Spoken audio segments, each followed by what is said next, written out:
GM, welcome to Web3 Academy, your one trusted source to capitalize on the next big phase of the internet. Don't get caught in the hype cycle. I'm Jay Bird, and I believe that forking is going to change the world. That's why I'm carving a path for doers to confidently build and invest in Web3.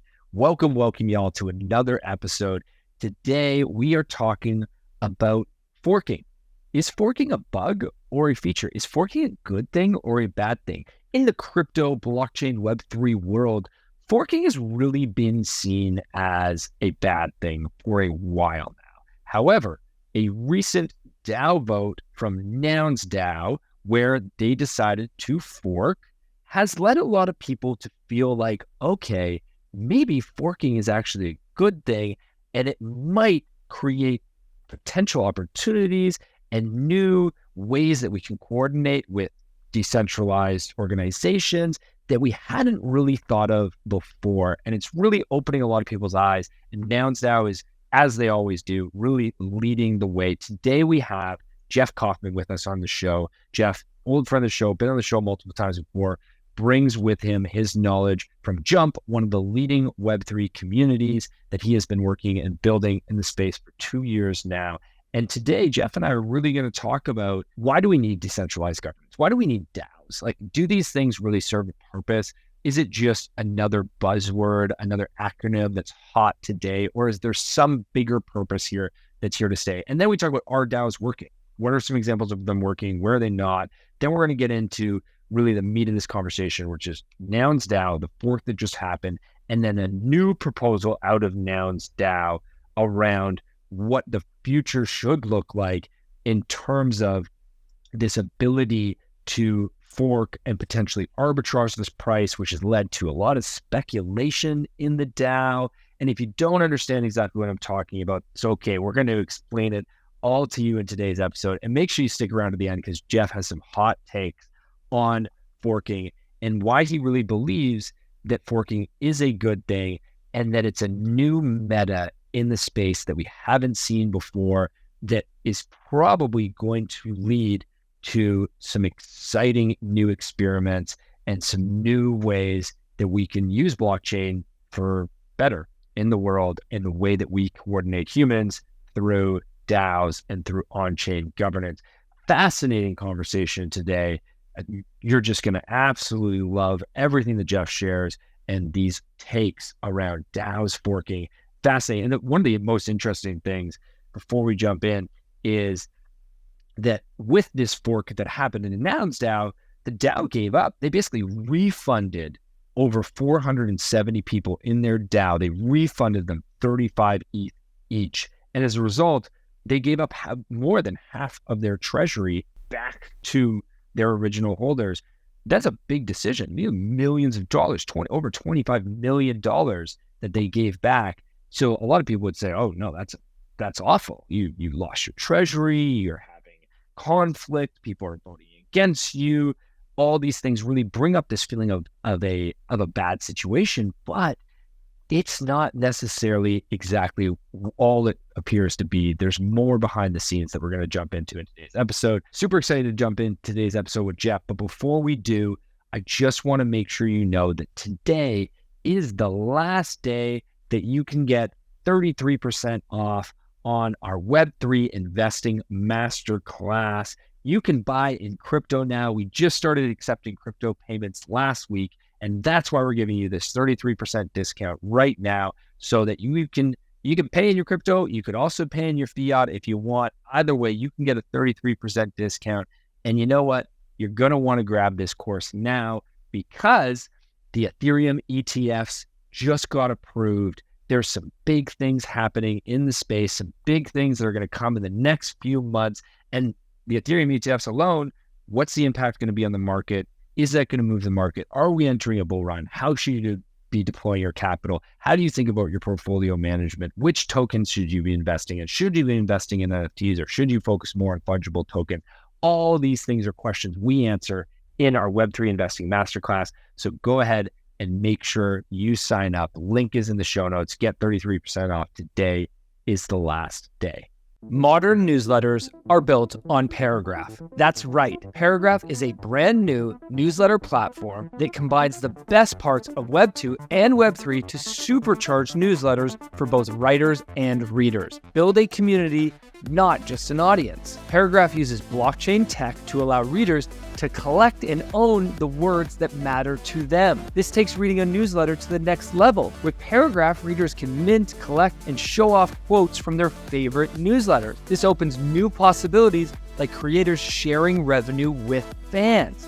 I also love their new feature, Paragraph AI. This integrates GPT-4 natively in Paragraph to create, edit, and improve your writing effortlessly with one click. And guess what? We at Web3 Academy are on board and have already moved our content over to Paragraph. We believe this is the future of newsletters because of the profound engagement it creates between creators and fans. So, whether you're a creator, writer, or an avid reader, it's time to check out Paragraph and capitalize on the opportunity of being early. GM Jeff Kauffman, welcome back to Web3 Academy. Awesome. I'm glad to be here. It's been a couple months and I feel like there's a lot of updates, and this is my first time on the Hot Take show. So ready to spit out the hot takes. I love it, man. You always got the hot takes on Twitter. You know, you're very appropriate for this show. I think you've been on the show already 3 times. So you're becoming one of our top guests. Fourth time. This is the fourth. Yeah. That feels right. Yeah. So excited to chat today about DAOs and forking and what happened with NounsDAO. And I think we all know the news of what happened with NounsDAO, but today we want to more focus on what's next for DAOs. And now that DAOs can fork, I mean, obviously they always could fork. That's not new, but we had never really seen a DAO fork before. And in such a meaningful way where we had basically $25 million that was taken out of a treasury. Like, it's not a small decision. What does that mean for NounsDAO, and how does that impact the future of DAOs and the future of decentralized governments? Be a very interesting conversation. I want to sort of start high level. I think a lot of people are missing the forest through the trees right now around DAOs, and there's a lot of negative media about DAOs not working, basically. And I'm not surprised that they're not working. It's a new structure. It's a new, any sort of, when you're using new tech and also trying to build an organization, it's not going to be simple. But before we get into, are they working, are they not? I just want to sort of start at a high level of like, Jeff, in your mind, why do we need DAOs, or why do we need decentralized governance? First hot take, DAOs are not new. So when you just look at the 3 words in a DAO, decentralized autonomous organization, nothing in that says that it has to be Web3, blockchain.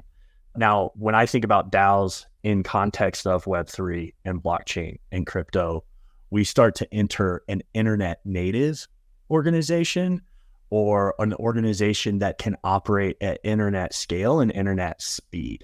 But really, you could have 100 people, no crypto, no technology, and if they set up the right structure and they abide by those rules, then it can operate in a totally decentralized, autonomous way. So that's my first hot take. I'm going to leave it there. Yeah, I think that what comes up for me is, and I completely agree that DAOs are nothing new. I mean, the easy example of it I've heard multiple times is Alcoholics Anonymous as there you go. The oldest DAOs. It's not using the term DAO, but it is a decentralized organization. There's chapters all around the world. They follow a certain format. It's totally autonomous, though. Anybody can set up a chapter, and it is an organization. They do follow a path, not a path, but a certain model or method that they follow, which is really one of the keys to any decentralized organization. Is like you need a clear North Star, and you need some sort of like system that you use over and over again. So it makes it easy to be decentralized. Sort of going back to the initial question of like, why do we need DAOs? I think that the question is not why do we need DAOs? I think it's more of like, why do we need decentralized governance? And when I say decentralized governance, I mean just like, I think about sort of 3 things coming for me. One is we must govern our communities. I think it comes back to the simple governance that we have in terms of voting in our elections, right? Depending on whatever country you're from, I hope you vote in whether it's municipal or state or countrywide, you vote in elections. And like that is a form of civic responsibility that is so important. And what we've seen, I think, and the reason the DAOs have so much potential is that organizations are profit driven. And so when you have profit driven, you're going to make decisions based upon, as you should, to maximize profit. I can't hate anybody who's making decisions for those reasons, but that has led to a situation where a lot of organizations are not doing what's best for their community. And so we need new forms of governance which allow users and customers and community members to have more say in the direction of an organization, in the direction of a product, in the direction and the decisions that they're making. And so that's one of the key things, I think, of why we need decentralized governance. And obviously, you don't need blockchain to do that. But blockchain does, I was going to say it makes it better, but there's always that level of like current UX that I'm not sure that it does make it better. But once the UX is as it gets figured out, which it is, it does make it better. You want to jump in there? Yeah, well, I would say there's a lot of DAOs that haven't worked. So then we get this narrative that DAOs are sort of struggling. But the reality is, 95% of businesses fail, 99%. 99, yeah. Most DAOs are not going to work. That's most organizations, most ideas are crap. I've had a lot of bad ideas. Most of my ideas are bad. I'm just willing to keep having bad ideas until a good one emerges. But there are some DAOs that are working. I mean, largely Ethereum is more or less a DAO.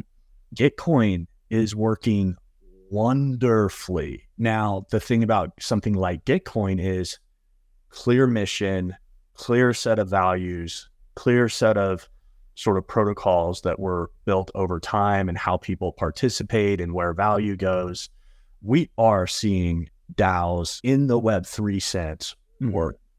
And that, just knowing that, if you just know that Gitcoin is actually working really well, and that's not to say that it's perfect, it could certainly be 1,000 times better. But considering how early we are in this space, to have that as an example of that it's working, and then as we get into Nouns, I think Nouns is working beautifully. It's just early stage, right? Mm-hmm. And any startup in the first year, let's not forget, this organization is only a year old.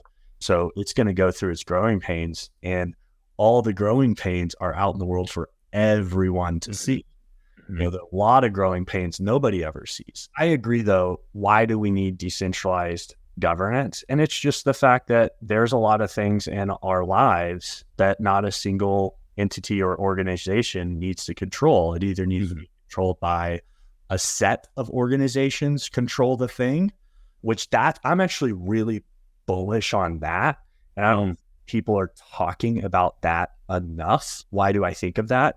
It goes back to participation within DAOs. A lot of people do not participate in that voting and that participation.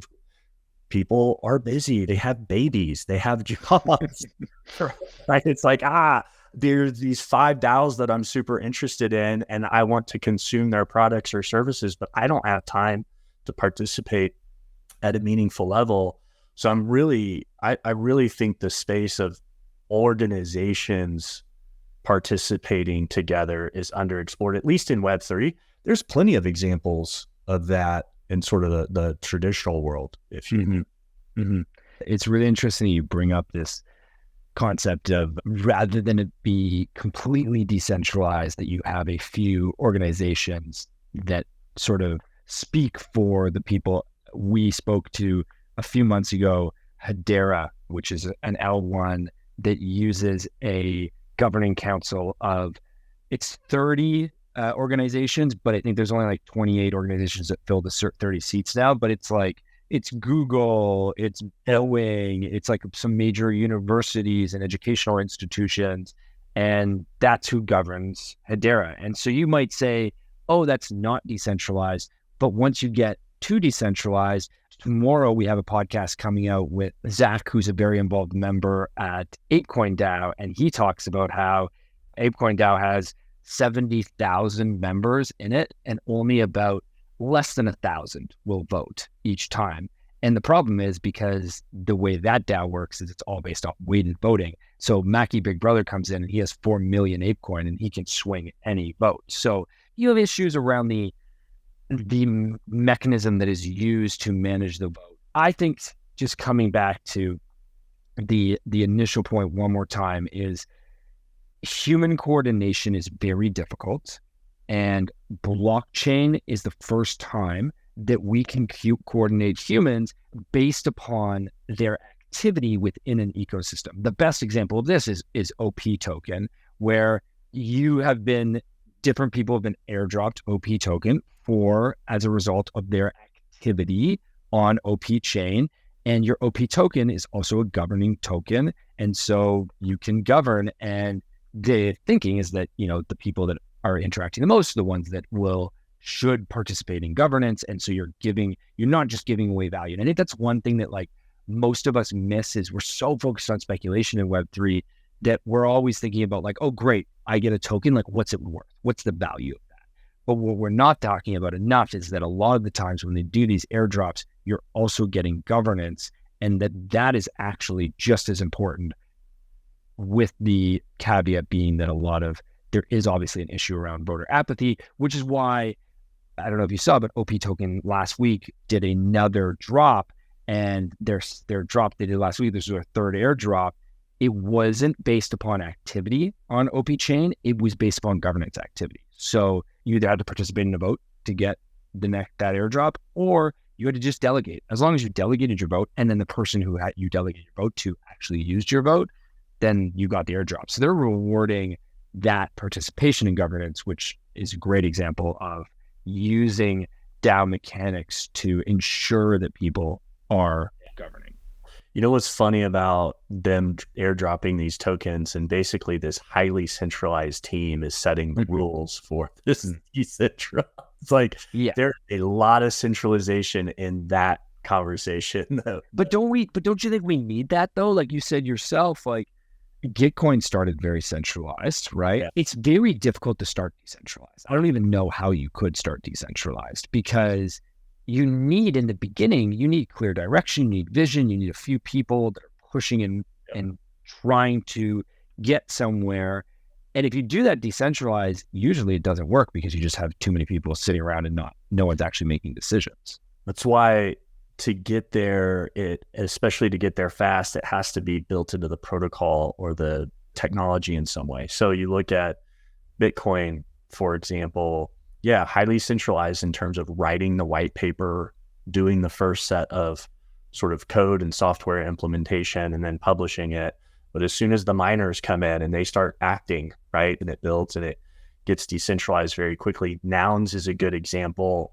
On day one person buys, they control the whole treasury. One person controls the whole treasury. Right. But very quickly, in 30 days, in 100 days, in 1 year, 365 people. And this is one of the reasons why I don't think nouns should be at the top of everybody's radar in a very intense way if you care about DAOs, because the experiments and how it's being run is so bleeding edge. There is just no example of a treasury that is as decentralized as nouns. And so it's totally fascinating. I think something's big is going to come out of nouns long term. I love the optimistic attitude you always bring to the show, Jeff. Okay, let's talk about nouns DAO then. So I'm sure everybody listening knows this, but if you don't know this, in case you missed it, we wrote a newsletter on it and we talked about it on the podcast the past few weeks. But nouns DAO had a vote to fork. Basically, there was a lot of people who paid a high price to get their noun, and they started to do the math as the price of nouns decreased, and it got down to, I think, about 25 ETH. They realized that a 25 ETH noun was actually technically underpriced. If you took the whole treasury and divided it by the number of nouns that were out there, the price of a noun should have been more like 35 ETH. And a lot of people didn't like that you could get in to this treasury with such a low price. So this vote was proposed to fork. They ended up forking just over. Go ahead, Jeff. I was just going to say, what is also interesting about the fork is that there was a vote and a proposal before the fork to implement the technology to do the fork. Right? So this forking mechanic, and we're going to definitely get into it, is built into the protocol.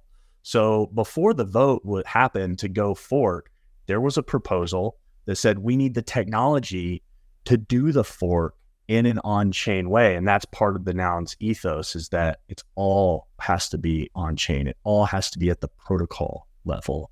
And so there was that original proposal to actually build the forking mechanic into the protocol itself, which has never been done. And anytime I come across something that is like, this has never been done, at least not that I'm aware of, I haven't seen anyone reference something like that. That is huge. So they built it right into the protocol. And then basically a group of people came in and said, we're going to use the feature that is now in the protocol. And that feature is front and center for any nouns holder to initiate a fork at any time. So, okay, I'll finish, and then I want to go back to this fork feature. And is it a feature? Is it a bug? Because there's obviously worries when you have this fork feature. So the news of what did happen a few weeks ago when this fork was proposed and it was live, anybody could basically essentially opt out of the DAO. So the fork allowed whoever voted to be out, that you would get 35 ETH refund from the DAO. So 35 ETH would be taken out of the DAO treasury, paid back to you, and you would essentially return your noun. I'm not sure if they've decided what they're going to do with these nouns, but now the treasury has these nouns back in the DAO. So as a result of that, they lost, it was just over half. I don't remember the exact number, but it was just over half of the nouns. There was over 800 nouns, and just over half decided to leave. And so as a result, they also lost half their treasury. Still have a significant treasury. I think it's still around $25 million. What's next, Jeff? And where do you think this goes? I know you're excited about this concept of working. What do you think it enables? So they have one challenge that they have to solve for. And once they figure out this one challenge, then it's off to the races. So the challenge that they have to figure out right now is how to keep people forking for one reason, which is to arbitrage the ETH out, which is what you just covered, right? And so that arbitrage opportunity continues to exist, and people will continue to do that. But here's what this one big exit did, is it took all the people who wanted to arbitrage that weren't aligned with this sort of greater vision and wanting to push the Nouns DAO forward and this experiment forward. It took all the people that see that arbitrage and they're more attracted to that than the mission itself. All those people essentially left, right? And so now there's sort of this scenario where new people come in. Are they going to be the arbitrage type of person? Or are they going to be the mission aligned person? Are they mercenaries, or are they this? Right? And right now, that arbitrage amount that you talked about, the 35.25, it still exists. So there are still people, and maybe there's these individuals that exit, and now they're going to come back in, and they're just going to keep doing it. They're just going to keep doing that arbitrage. That's a problem, ultimately. But that problem forces the DAO itself to figure out the solution, because for that specific problem. The reason is, why is forking important? Why is it a feature? Well, it's basically to say, hey, listen, we've got all these people that are sort of aligned in this mission, but there are certain uses of the treasury that not everybody's going to fully understand the rationale, how to do it. They're not going to understand the benefits. Well, if there's a group of people, let's just use marketing, for example. A lot of software developers, they don't understand marketing. And how great would it be if the 10 to 20 people holding a nouns who really understood marketing were like, wow, if we could just take our portion of the treasury and go do what we know is important or meaningful with marketing. And we don't have to have these other people who just don't get it in our business. Cool. We can fork out and we can actually run a sub DAO and we can create value around that.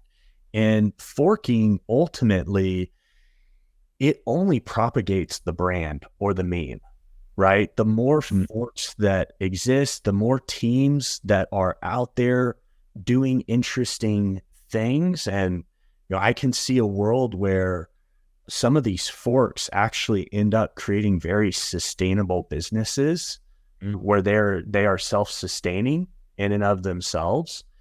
That's only going to be good. And sort of the analogy I'll use is just like early settlers in some country, they all start in this original sort of space, but then eventually somebody has ideas that other people don't like, and there's differencing opinions, and they're like, all right, well, we're going to march 100 miles that way, and we're going to go, set up our own little town. But we all still believe in some sort of higher shared sort of value and alignment. And so we're still going to be structurally aligned at a certain layer. And then over time, you go from one settlement to 100 settlements. And as long as there's some sort of alignment so that they don't fight against each other, then the broader system gets very, very strong. And that's what I see happening now, which is unparalleled in the digital world.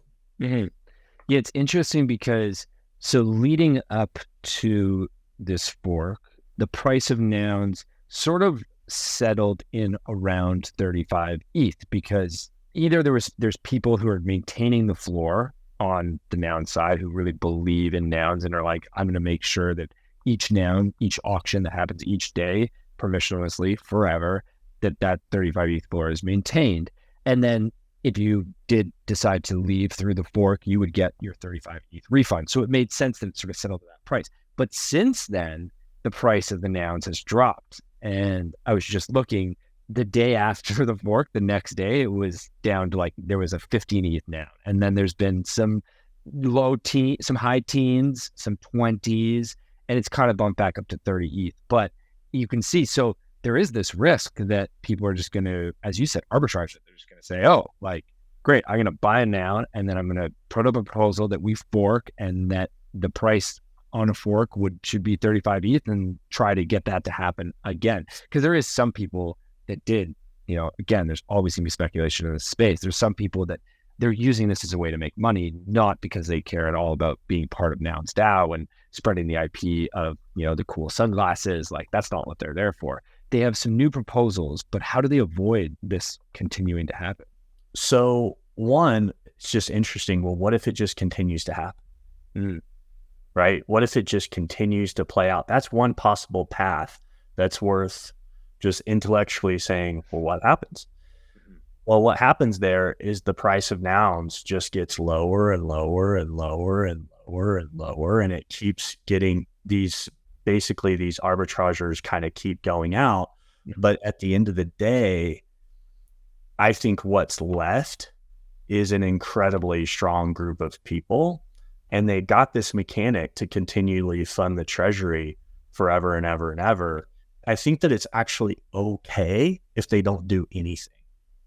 I think it takes a long time to sort itself out. And we just kind of hear this narrative beating of just another fork to arbitrage, another fork to arbitrage.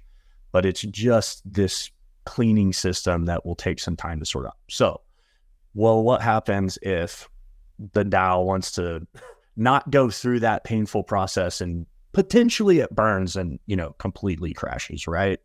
But so there's a proposal out that basically says, okay, well, there's this arbitrage amount where people can just come in and profit, right? So how do we just remove that? How do we just take care of that amount, make sure it doesn't exist? The proposal is basically it tracks, again, all this is done at the protocol level. So the protocol would track that arbitrage amount. And after a certain number of days, that amount that's in the treasury, that amount of ETH would just get burned, just tracked. just completely burned. And then the amount that you could pull out per noun, if you were to fork, would then be equal to the auction price. So then anybody buying would be like, well, literally, I'm not buying to arbitrage out unless you were speculating that somehow the value of the treasury would increase based off of. And to date, we actually haven't seen that happen. We basically have seen the first noun was sold for 600 ETH. Yeah. That person's not getting their value. Yeah, their vote costs a lot more than everybody else's vote. Right. So this proposal says, okay, we'll just burn that. And how? Oh, they'll just burn it? Like, they'll just burn the ETH. Yeah. They're not going to like put it into like another fund or something like it's just that? like taking money and just lighting it on. Lighting on fire. The way to think about it is it's a penalty on the DAO for not using the funds. What else is creating this arbitrage amount? They're not spending the ETH. The DAO is not passing proposals. They're just continuing to accumulate this treasury. This is not what we're necessarily here for, just to like have a huge treasury that doesn't do anything. And that's why, if you go back to originally, why is the arbitrage opportunity there? It's because the DAO does not pass proposals to spend ETH at a high enough rate. So this is basically saying, get to work, spend, do stuff, pass proposals. This new proposal that's proposing to basically put this burn mechanic, if the DAO doesn't pass proposals and spend the ETH, it's basically saying we're going to put this in at the protocol level to force this behavior if the DAO itself is not going to get out in front of it and do it. Right. I mean, ironically, it sort of reminds me of like corporate budgeting season, and it's like coming to the end of Q4 or the end of, you just sat on year. You just sat on your budget. You even spent out your budget. Yeah, exactly. And you're like, you literally know if you don't spend it, you lose it. Now that corporation isn't burning that money, but they're going to remove it from your budget. If you're, a marketing person or a product person or whatever budget you control, you're going to lose those funds. It's just wild to think. I get the mechanic makes total sense that it does force action because, as you said, they're not spending it at enough of a rate. So the treasury is increasing, which some people would say, wow, that's amazing. We're building this great big treasury. But most people are like, but who cares? What does that do for me? I'm here because I want us to grow the Nouns brand, which means we need to spend the treasury. We're not trying to be an investment DAO that might invest this treasury, right? So it does, but burning it is such a heavy fine on them. Like that you can't take that back. It's literally burning cash. I don't think we have any example of that ever happening before. No, exactly. And I mean, if I were in the Nouns, so I initially leaned towards I would vote yes for that proposal. Now, I would need to do a lot more research in terms of understanding, is that protocol, is implementing that at the protocol level, that burning mechanic, is it reversible? Mm-hmm. So basically, can you run that experiment and then decide as a community, that is not working? Can you pass a new proposal to pull that out? You're going to be much more likely to vote for it if you can reverse a decision. If you can't reverse a decision, I'd have to really think a lot harder about it.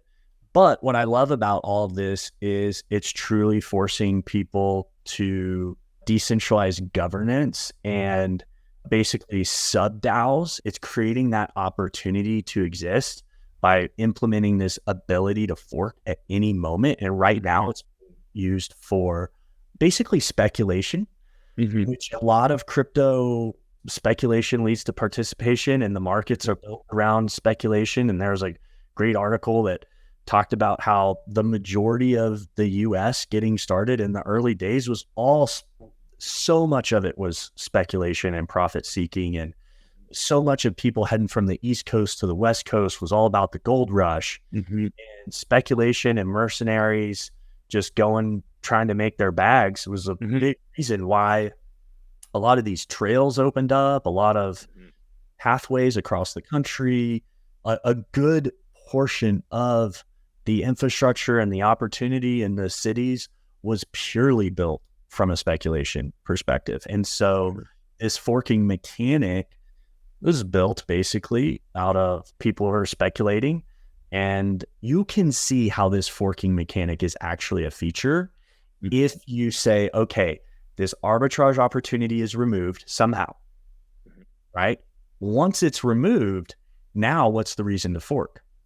Oh, it's because there's a group of us that are aligned in some way that we think is good, and we want to go off and not have the broader mothership of the DAO have to like tell us no and outvote us. And this smaller group may actually be right. And oftentimes they are, right?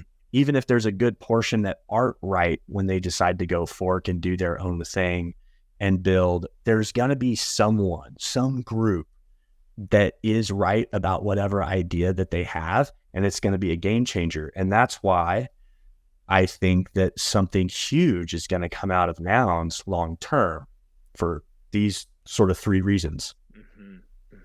Nouns is inherently attracting people who, highly intelligent people who want to push the boundaries of technology and culture and civilization. So the concentration of interesting people is insane, right? And when really interesting people come together, magic happens. So that's number one. Some of the most interesting people in the world are participating, smartest, intelligent. Then number two, they are now given the ability to say smaller subsets can take money and go off and do what they think is right. And that as a mechanic that can happen a lot is gonna produce something that is really interesting. It's so interesting to think about it, as you said, when the arbitrage is dealt with. And so if they deal with it with this burn mechanic, which I'm trying to think if I would vote for it or against it, I would side with what you said that, would definitely more interested in voting for it if it was reversible. It's a pretty big decision to put at the protocol level if it's not reversible, because the thing about all of these decisions is it's so unknown right now. Everything is trial, right? We're trying new technologies. We're trying new ways to decentralize governance, get people to vote, to make decisions together. It would be much more likely if it wasn't forever, like you said.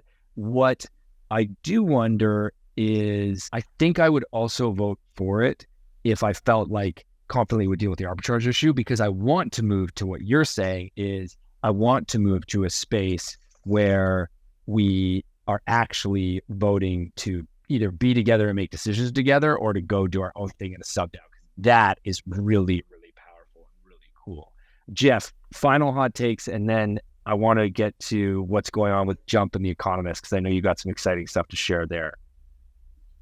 Anything else you want to talk about on Nouns DAO? Oh, no, honestly, I think we covered it. And my major recommendation is just like Nouns is 100% something that's worth keeping an eye on. I've spoken to several people who really enjoy keeping up with Nouns, even though they're not holders of the big daddies. And it seems like a lot of us, I would put myself included in this, went through the same sort of psychological process, which was at first we thought, wait, there's a fork. This is terrible. This is Rowan Bernie. This is the worst thing that could happen. Every fork in the history of crypto has been bad. And then you start to look at it and you go, no, this is really interesting. This is the first time it's ever happened. And now I'm more excited about Nouns than I've ever been. Yeah, I agree. I don't think fork is not a bad thing, because it enables communities to make decisions on their own. And the best example that I think we might see in the future is MakerDAO has proposed as part of, and I don't want to go too deep down the MakerDAO ecosystem because it's a bit difficult to explain, but basically MakerDAO is proposing to create a new chain, and they're proposing to create this new chain on Solana. And this new chain is purely for governance of MakerDAO. It's not for the token. The token is going to stay on ETH, but the governance is proposing to move to new chain, mainly because governance of MakerDAO it's costing too much money right now because they're all on ETH. And so it's just like governing is like costing you $5 just to make a vote and things like that. So that doesn't work well. So they're proposing to move to Solana. And the reason that they're proposing to move to Solana for the governance chain is that you can fork Solana. Like that's one of the key reasons, is that they also believe that forking is a feature because they see that in the future you might want that ability either as a government or as an ability to say, really one of the things, the main reasons they want it is the safety feature of like, okay, what if something goes wrong? Well, then it's almost like how it goes back to the initial ETH fork that happened back when the DAO got hacked. Yeah. And there's a safety feature of being able to fork. If something went wrong, well, you can fork and then start again, basically. So I didn't know everything that you just talked about with MakerDAO. So that's fascinating to know. And that basically leads me to my final hot take, which is the next crazy thing that's going to happen in crypto and Web3 is all going to be centered around forking. Like if there's one thing, because it's basically this idea is propagating right now. This is new meta that people are adopting that are saying, oh, and the whole thing shifted from forking is bad to forking is good. Any kind of pendulum swing like that's that dramatic causes novel and new things to happen. And if you play this out and you say, well, what if we have thousands or tens of thousands of projects that have this forking thing in it? Well, now we've just entered a land of Web3 that has never been nothing. The last 13, 15 years has not been that at all. So then we just enter a whole new dynamic. And so I'm going to be most interested in any projects and anything that's leaning into forking concepts and like how to encourage that. I love it. Okay, well, we're keeping a close eye on that. Also, keeping a close eye always on Jump, one of my favorite communities in the Web3 space. And you guys just made a big announcement of a coming partnership with The Economist. Yeah. Tell us what's going on, Jeff. Yeah. If we were to go back into review the slide deck for our first 30-person Zoom phone call 2 years ago when we said, hey, we're going to do this community and whatnot, one of the bullets on there was that Jump should be a platform for the community. Jump should be a platform for members. When you say platform, like that's a very loose term in this sense, but it should be a way for members to really grow their ideas and their brands. I've often started to compare Jump and say Jump is TED-like, if that makes sense. And so this partnership with The Economist around their Metaverse Summit, which is October 10th in LA, it's basically, I would say we're at an early stage, short-term partnership that I hope will lead to a long-term partnership, right? So it's more around this Metaverse Summit that's in LA, October 10th, basically for enterprise brands, agencies, and builders, more legacy moving into this space. And we're basically supporting them in terms of content ideation, getting the right people there, making sure that people are aware of it that are in LA, and really just setting the early stages of bringing the right brands and the right people together. And so when you think about our mission of being a thought leadership community and Jump being a platform for our community members who have great ideas, to get those ideas out into the world, a partnership with The Economist, who has been a thought leader for quite some time, decades, is a great brand alignment for us. It's a great brand alignment for The Economist as they update their brand, right? As they evolve and they take the brand that is The Economist into these new territories of Web3 and Metaverse and AI. It's very important for them to align with us, to learn from us, and, both sort of grow together. Yeah. Well, congrats on the partnership with The Economist, big brand. Great to see them doing stuff in the space. Just as you said, Jump is really one of the best Web3 communities for thought leaders that are looking to bring their enterprise into Web3 or startup founders that are trying to figure out how to build something in Web3, highly recommend, we'll put a link in the show notes, highly recommend people check out Jump and join their community. I also appreciate, Jeff, that you're so honest about this partnership. It's so easy when you have a big brand like The Economist to just shill it and use it as a way to, attract a whole bunch of attention, but maybe not in the right way. It's speculation, basically, right? So I appreciate that you're very honest that it's, short term, you're hoping to build it into something more long term. I have no doubt that you will. Jeff, thanks so much again for joining the show today. I agree. Forking is the new meta. I really like that hot take to finish. We'll see what comes in the next year, but probably there will be stuff coming in the next week or the next month because we know how fast this space moves. Yeah. Awesome, Jay. Thanks for having me.